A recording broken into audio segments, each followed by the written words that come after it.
Pemirsa, kecanduan gadget atau gawai pada periode emas perkembangan anak juga menjadi persoalan serius. Para orang tua kerap kewalahan menangani anak yang sulit lepas dari gadget hingga sakit dan semakin malas. Berikut Rakyat Bicara bersama Rianka Putra.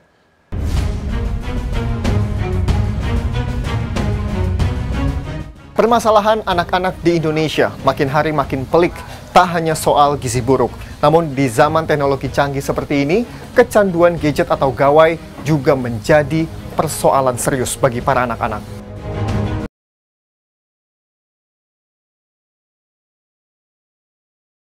Baiklah teman-teman semuanya, saat ini kita akan membahas tentang sejarah telepon atau biasa disebut sebagai smartphone.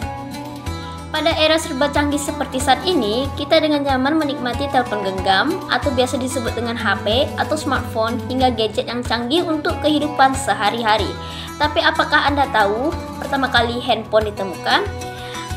Mengutip situs resmi Old Dominion University US, prinsip telepon pertama kali dikenakan oleh Alexander Graham Bell pada tahun 1874.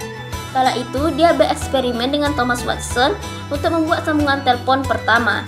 Lalu tahun 1877, kabel telepon luar ruang pertama permanen dipasangkan. Layanan telepon komersial pun dimulai di Amerika Serikat. Hampir 2 tahun kemudian, tepatnya pada tahun 1894, Oliver Lodgry kemudian mendemonstrasikan komunikasi nirkabel dengan jarak 137 meter.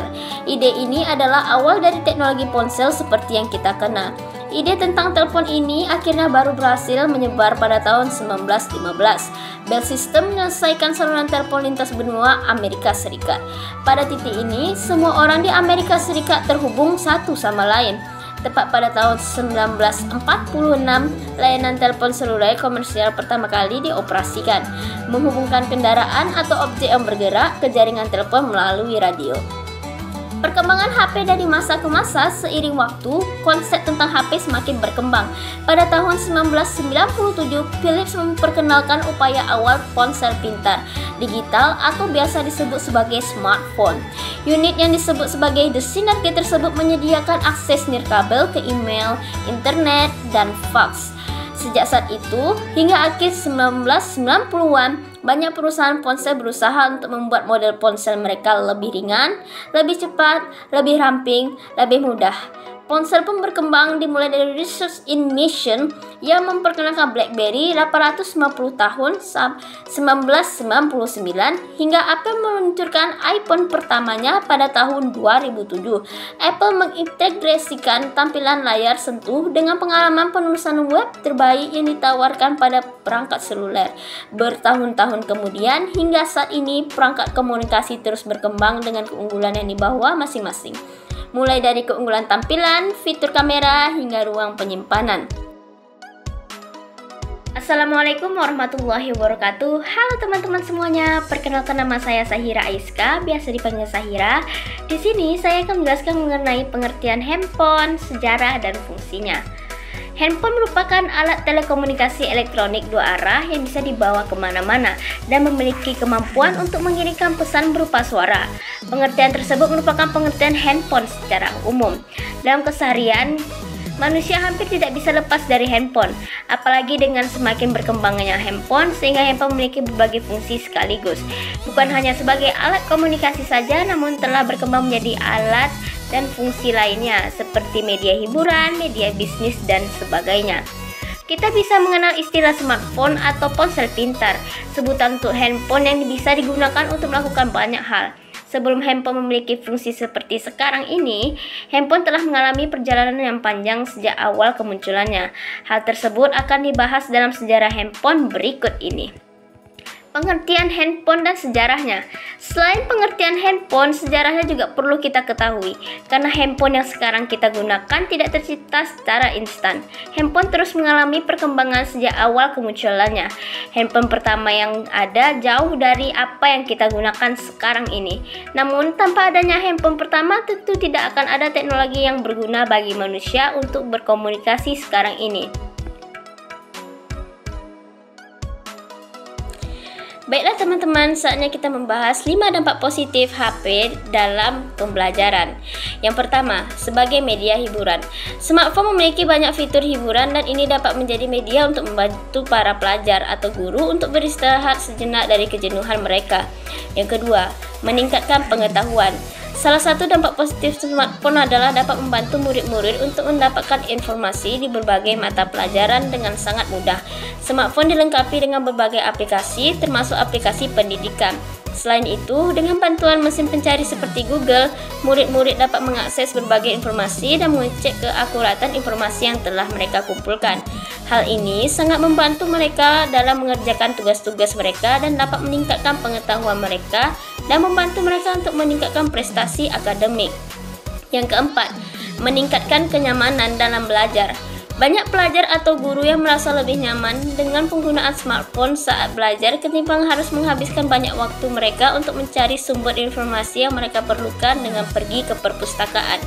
Smartphone membantu mereka untuk menghemat banyak waktu dengan satu klik saja di dalam kamar mereka dan dapat memanfaatkan waktu mereka untuk belajar atau berkomunikasi dengan teman, keluarga, atau guru mereka dalam waktu yang bersamaan. Yang kelima, tersedianya teknologi yang lebih canggih. Smartphone memberikan banyak pilihan aplikasi yang berguna yang dapat membantu proses belajar, mengumpulkan informasi yang dibutuhkan. Selain itu, dengan smartphone, kelas dapat diadakan melalui telepon pintar.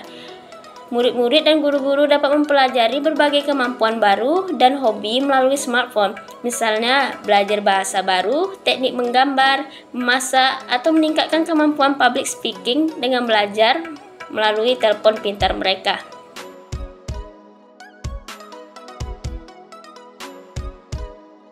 Baiklah teman-teman, selanjutnya kita akan membahas 5 dampak negatif dari pemakaian HP secara berlebihan terhadap tubuh.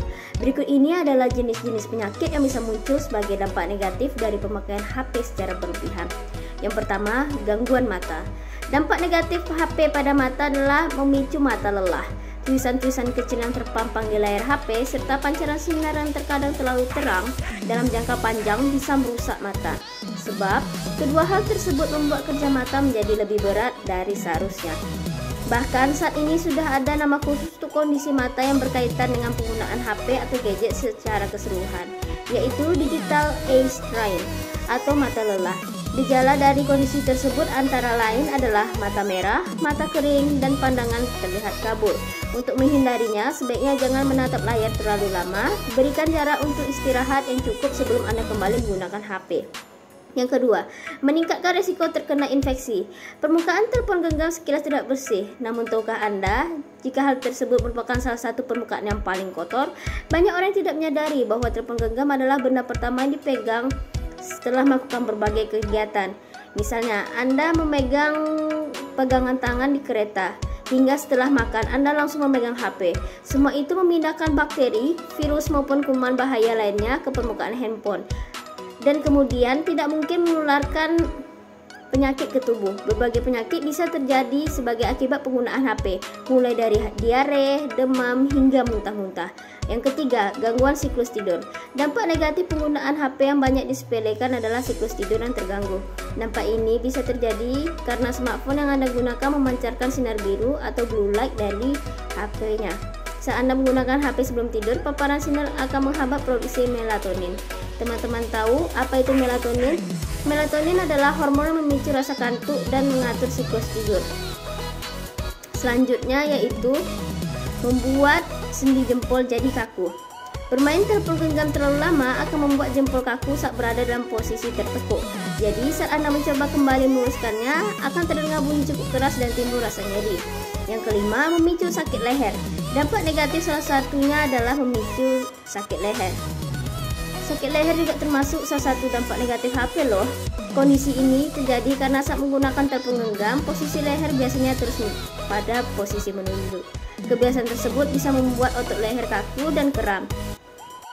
Pada kondisi yang parah, kebiasaan menunduk terlalu lama juga menyebabkan nyeri punggung, bahu, dan lengan.